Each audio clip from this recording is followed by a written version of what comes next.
microphone? I think so. Yeah. Well, Malcolm, Brenda, thank you so much for such a really warm welcome and for taking me up to see the Wakeman.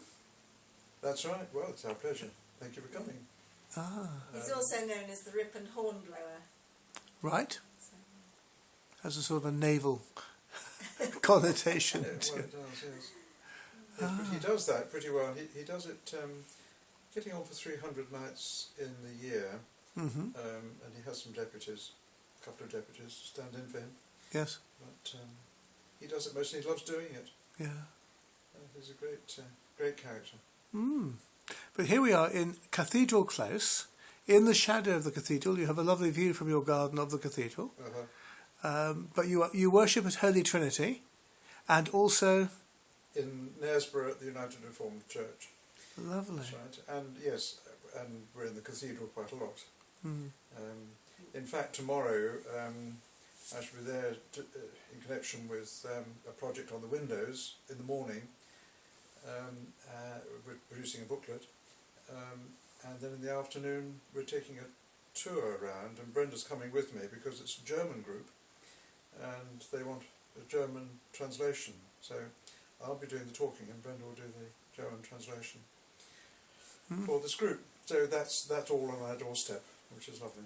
Marvellous. And your connection with the URC, because the people watching this haven't been introduced to you properly yet. Right. Do you want to give a little short biog?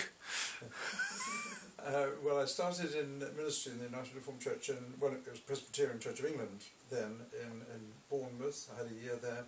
Then we had nearly 6 years in Hull, East Yorkshire, and then 20 years in Newcastle upon Tyne, that was Jesmond, where our 3 children grew up, and then 11 years in Nottingham as the synod moderator of the East Midlands, which meant travelling around the whole of that area, big area. And then I retired 9 years ago, and we came and settled here.